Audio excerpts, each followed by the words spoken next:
The Word of God is alive and powerful, sharper than any two-edged sword, piercing even to the dividing asunder of the soul and the spirit and of the joints and the marrow, and is a critic of the thoughts and intents of the heart.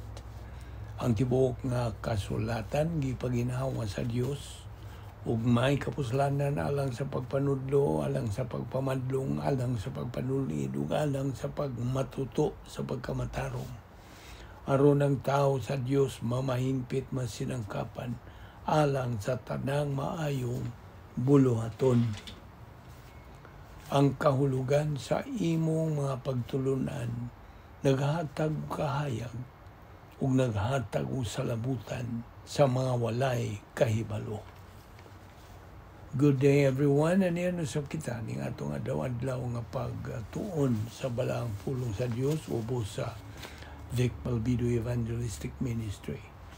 Okay, karong adlaw aduna na sa tayo bag-o nga uluhan, doktrina nga atong pagatunan, the fantastic life on earth, ang labing mabulokong kinabuhi dinhi sa kalibutan. Okay? So, sa wailangan, mga andamta sa atong tagsa kakalag, kita nga mga magtutuo, giginahanglang gamiton nato ang prinsipyo sa 1 Juan 1:9 aron kita may balik ngadto sa atong pagkigamitay sa Dios ug nga kita mapunan sa Espiritu Santo ug maandam kita sa pagtuon sa balaang pulong sa Dios. Kapanalang kanimo dili pa magtutuo, it is faith alone in Christ alone. Acts 16:31. Believe on the Lord Jesus Christ and thou shalt be saved. Okay, the fantastic life on earth. Labing mabulokong kinabuhi dinhi sa kalibutan. Now, tingalin mo rag magkurat ka sa pagkadungog nimo niining atong uluhan. Labing mabulokong kinabuhi dinhi sa kalibutan. Awa na ba? Okay, now, unas tanan, this kind of life, kinibang maong matang sa pagkinabuhing atong pagatunan, labaw pa kini sa kanang paghulagway nimo sa Disneyland or Disney World nga ilang gitawag kinig the happiest place on earth. Dili makatupong kining maong labihan sa kamabulokong kinabuhi. This fantastic life on earth is available to anybody. Nakadungog ka? This is available to anybody. But there are, doon ay mga kondisyones o mga panginahanglan to be met. Kinahanglan atong tumanon. Ang naguna nini, mo admitir kita nga kita mga makasasala. Ikaduha, nga kita magahinulsol sa atong mga sala. Ikatulo, nga kita mutuo kang Ginoong Jesucristo ingon nga manluluwas. Mao ni mga kondisyones tulo nga gikinahanglan nga imong tumanon kini sa dili pa kita magapadayon sa pagtuon nining maong mabulokong matang sa pagkinabuhi. Okay? So these are the conditions and requirements. Now, kita kung mga magtutuo, mo kini ang nagpangitabo nato. Yato yung higayon nga nakalungog tas may balita sa kaluwasan o mihimo kita sa labing manungdanong desisyon sa pagdawat sa maong mayong balita sa kaluwasan. Pinagi sa atong pagtuo kang Ginoong Jesucristo nga atong bugtong manluluwas. Okay, mo kini ang nagpangitabo. These are the things that happened to us when we made that most important decision. Una nini, kita na dugtong nahiusa kang Kristo hangtod. Pinagi kini sa pagbautismo kanato sa Espiritu Santo. Ikaduha, gisuluban na kita sa kinabuhing dayon at the point of salvation. Ikatulo, gisuluban kita, giisipan kita sa hingpit nga pagkamatarong sa Dios. Plus R. Ikaupat, dili na kita mga hinukman. We are no longer condemned and judged, kundi na matarong na. Ikalima, nahimo na kitang mga anak sa Dios, pinagi sa atong pagtuo kang Ginoong Jesucristo. Ikaunom, nahimo na kitang lungsuranon sa langit, tagalangit na ta. We became citizens of heaven. Pilipos, Kapitulo 3, versikulo 20. Unsa pa? Mao kini ang nagpangitabo ka na to, ha? Ang atong mga ngan, makita na, mabasa na, nga gisuwat na didto sa libro sa kinabuhing dayon sa karnero. It's now written in the Lamb's Book of Eternal Life. Ikawalo, kita gitawag ng mga Kristohanon. Ikasiyam, gitawag na kita og simbahan. Gikan mo ni sa Grigong pulo nga, Ecclesia, the called out ones, mga tinawag. Ikanapulo, kita nga tao na pag-usap. 11,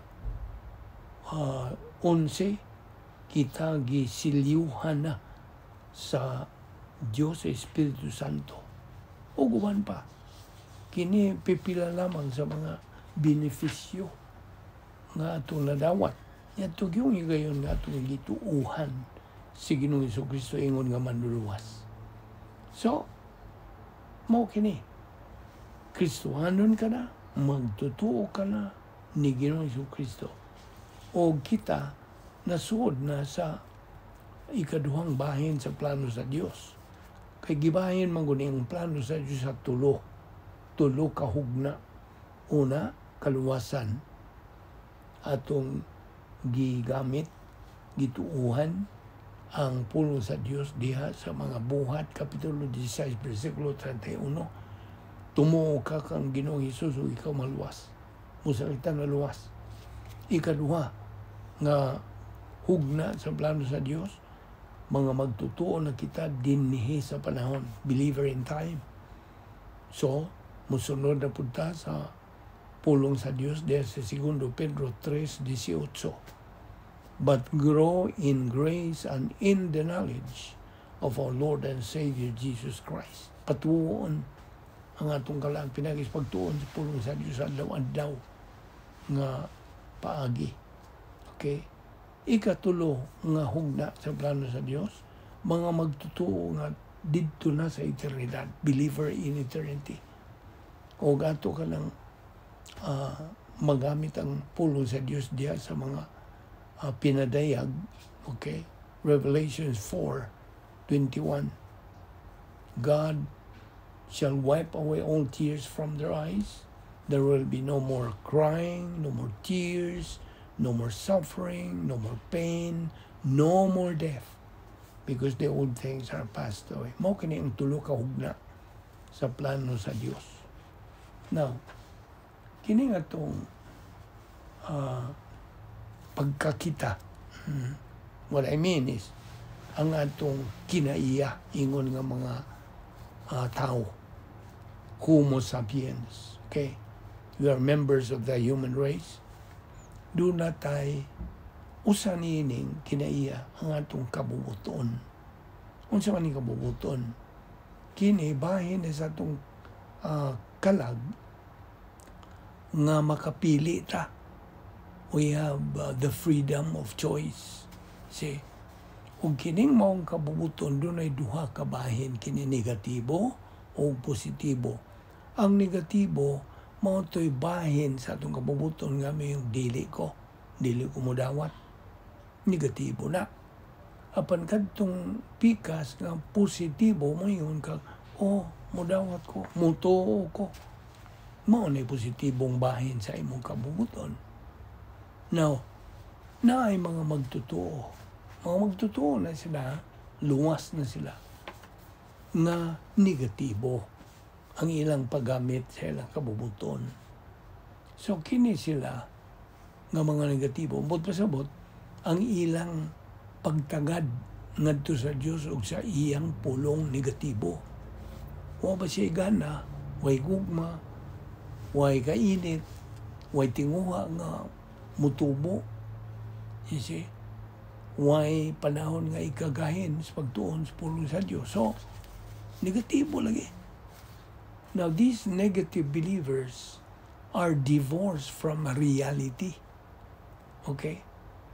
Kining maong matang sa mga magtotoo, kung dili ni sila, if they don't flip the switch from negative to positive to Bible doctrine, kini sila, gamiton ni sila sa Dios sa pagsuway ni adtong mga magtutuong anam-anam og pagtubo o gani kadto ng mga hamtong ng mga magtutuo. Gamiton ni sila sa Dios sa pagsuway ba, to test them. So, kuhanin mo, samtang ang usa ka magtutuo, magpabilin siyang karnal, if he persists to be carnal out of the operational divine sphere, kini siya kanang bisan tulo carnal siya, nagpadayon gyapon ang Dios sa pagsangkap kaniya sa mga Diyos ng mga kasangkapan, divine provision. Unsa may naguna niini?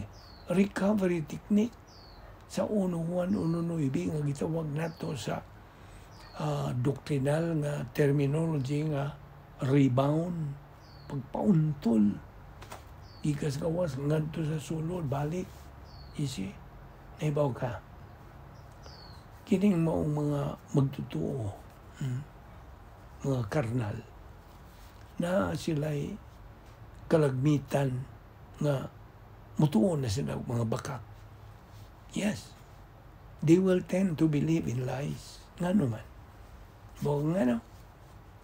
Tungod kay siya negatibo man sa pagtuon sa kamatuoran, mutuon na lang siya sa mga bakak. You see? So, musunod na siya sa amahan sa mga bakakon. Kinsa may amahan sa mga bakakon? Si Satanas.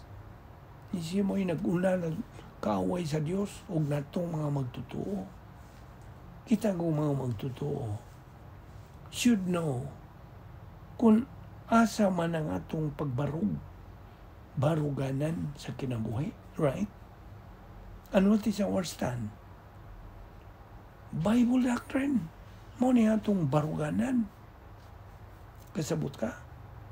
Ano sa may gisulti des 2 Timoteo 2:26. Kini na kanayon sa English. And that they may come to their senses and escape the snare of the devil, having been taken captive by him to do his will. Now, kini kong to come to their senses. Coming to their senses, kini nakaulugan o returning to the function of rebound. Okay? Now, ang sa kang magtutuo, who has not come to his senses, kanang dumala na siya sa iyang kinayang makasasala. So, ubos na siya sa mga paagi, mga kanang hukus-pukus ni Satanas. Ubos na siya. Kanya, kung bahay na gani o kanang puyan kas demonyo, demon possession, kini alang lamang sa mga di magtutuo. Sabtan ang mga di magtutuo ray mapuyan. Puyan na, possess. Mapuyan sa demonyo. Apan ikaw nga magtutuo, dili ka mapuyan. Kaya naray nagpuyo diha sa imong lawas. Ang Espiritu Santo na unsa raman ang mabuhat sa demonyo. Pag-influensya nimo. You see? So demon possession is for unbelievers only. While demon influence is for believers only. Sabta ka na, pag-ayo. Isuwat na, kung mahimo. Now, the greater is the possibility of being demon influenced sa diha nga ang magtutuo, magapadayon sa pagkakarnal o pagkarevolusyonista sa iyang Kristohanong kinabuhi. Mao na. Alang kanimo nga dili magtutuo to sa imong buhaton, to be able to avoid being demon possessed. Unas tanan,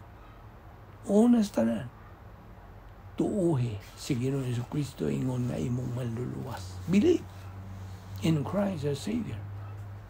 Apanalang kanimo magtutuo, remember, to avoid demon influence, ayaw kalimot sa pagpuyo dito sa sulod sa operational divine dynasty. As always, puyo lang yun dito kanunay. Aron ikaw makatubo niya sa grasya o kay balaw kang Ginoong Jesucristo. Segundo Pedro 3:18. Maintain humility. Pagpadayon sa pagkamapausanon sulod diha sa operational divine sphere, ginamit ang napulo ka mga paagis pagsulbad o mga suliran nga gisangkap sa Dios kanimo. So, always use your right senses sa imong Kristohanong kinabuhi. Now, inumdumi kadtong doctrine of double punishment. Unsa man yun eh? Well, that falls under the doctrine of volitional responsibility and the doctrine of punitive suffering. Now, asa man yun magagikan o ang tinubdan sa kalig-on sa magtutuo. You know?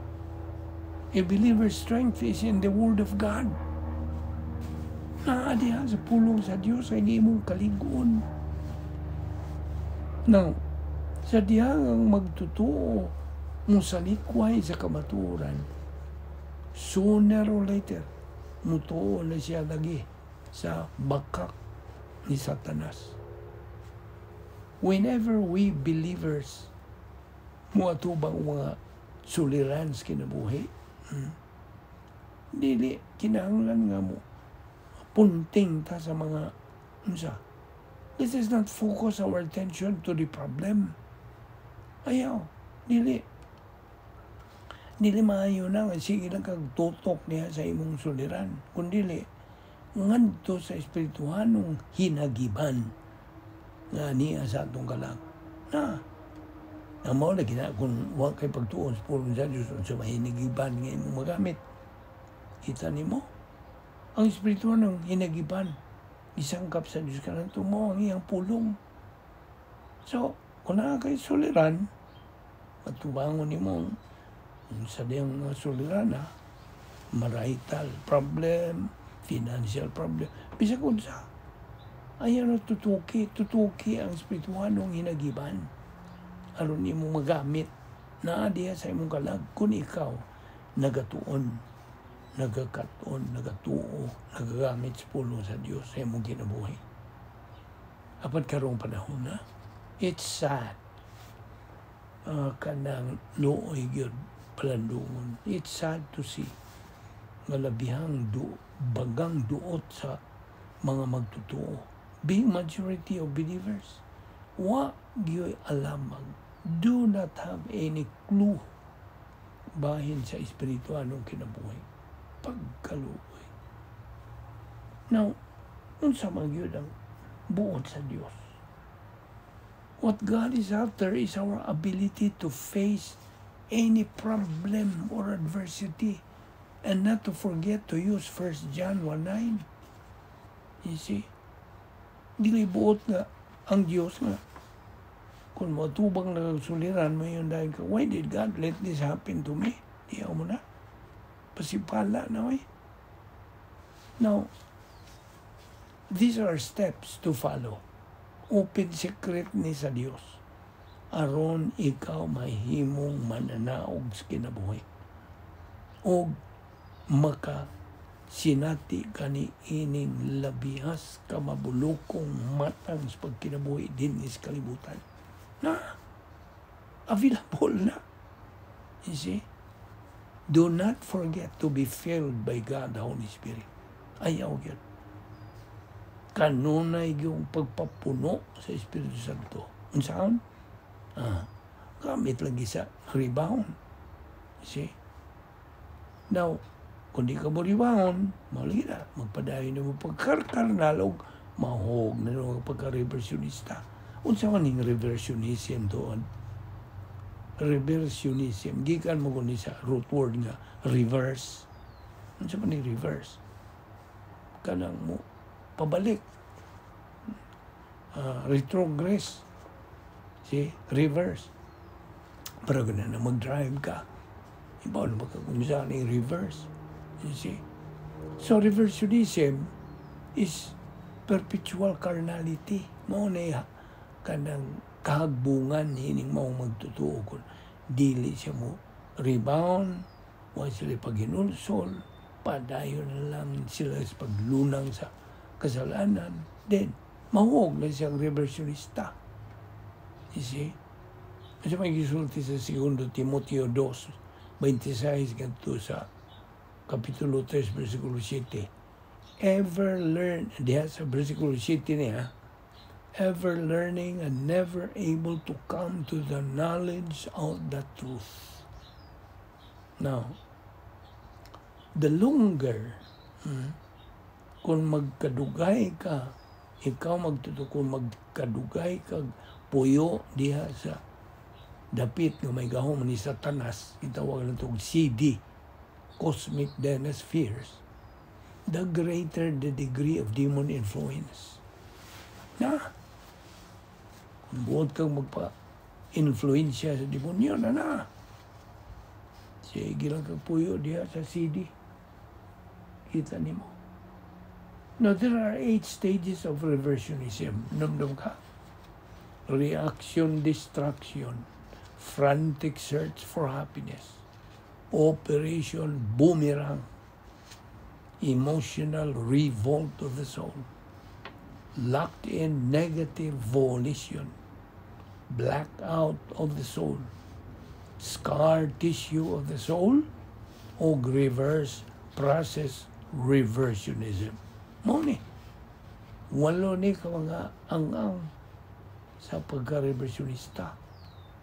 Now, inomdumi ni, ang kinabuhi sa usa ka reversionista nga magtotoo, dili nimo ni mailhan from that of an unbeliever.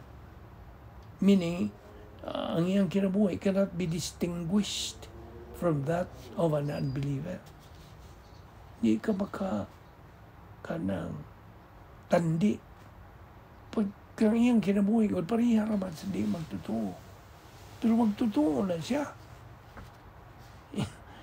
Sa tinuray, magtotoo na siya. Apa na iyang kinabuhi, wa giyo'y makita ni mo nga pagka magtotoo. So, through perpetual carnality, ang mga sala, the sins that were the same, are not the same. Nga naman. Because that believer grieves the Holy Spirit and quenches the Holy Spirit. Iyang gipalong. You see? O iyang gisakit. Duha mong grieving, pagsakit sa Espiritu Santo. Quenching, pagpaong sa Espiritu Santo. Namona. Iyang paong o gisakit ng Espiritu Santo sa diya nga siya magpadayon siya sa iyang pagkakarnal. Yeah. This is what happens in the believer's life. Mao yun.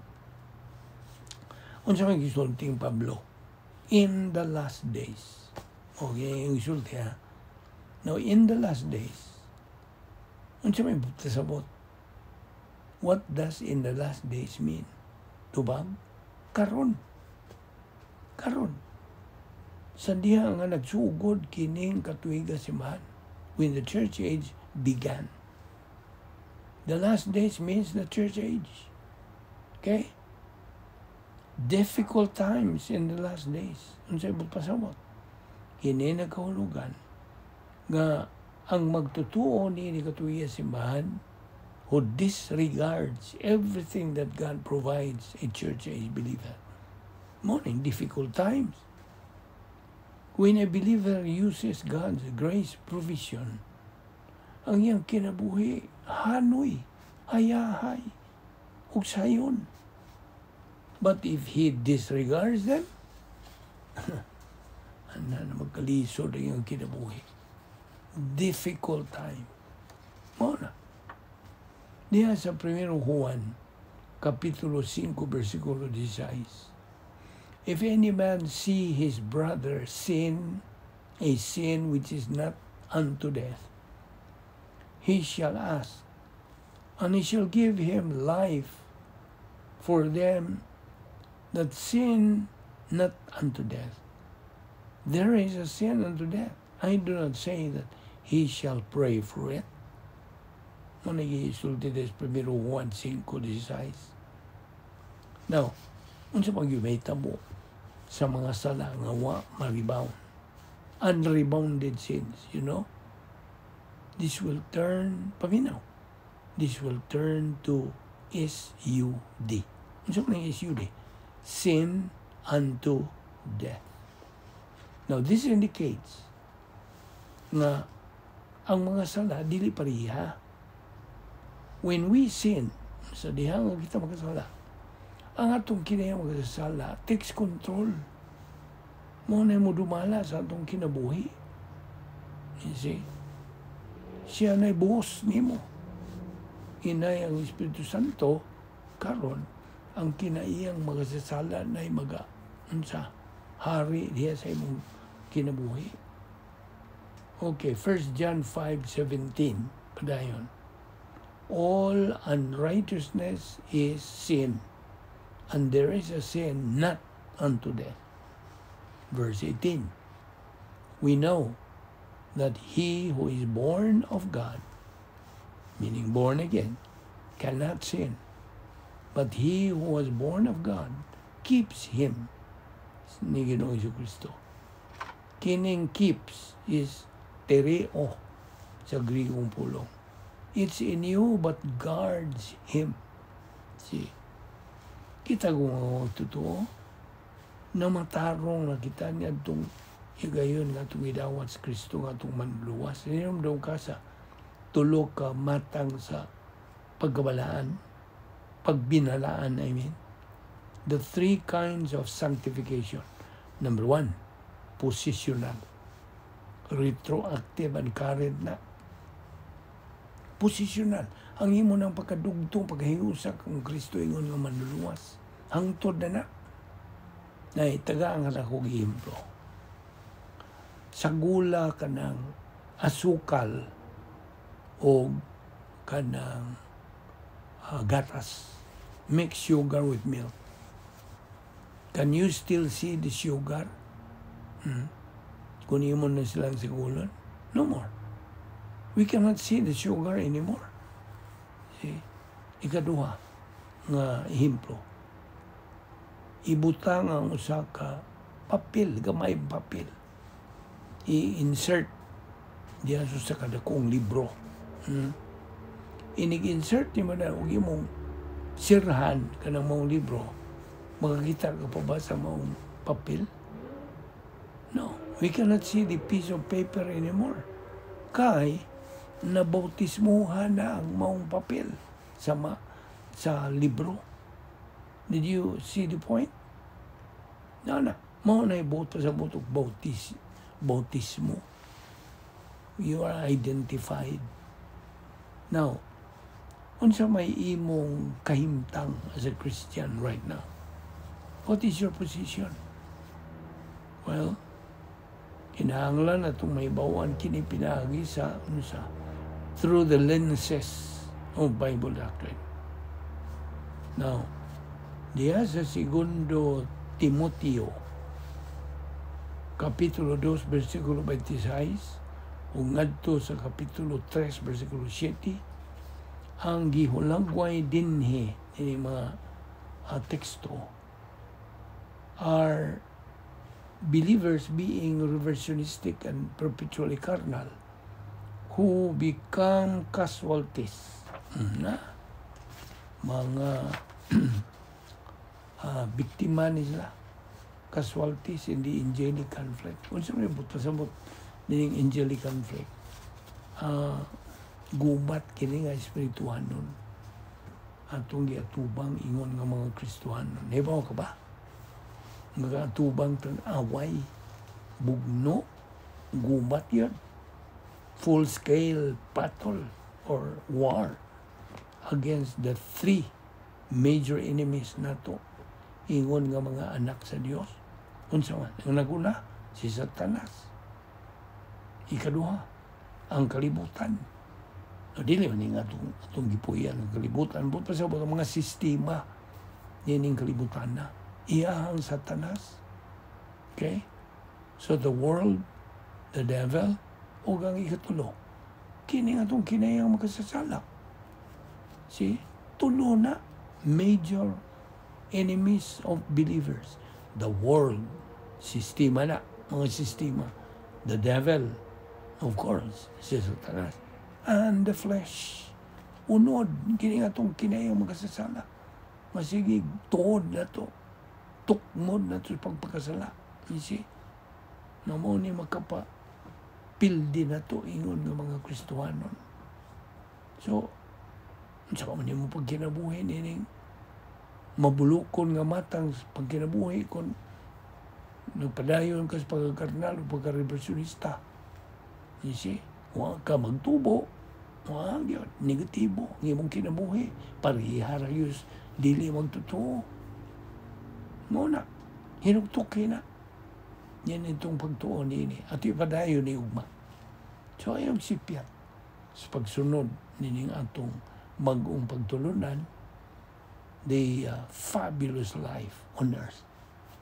Nga mao fantastic life. Fantastic. Ato lang yung i-describe nga labias pagka mabulukon ini mong matang sa pagkinabuhi din sa kalibutan.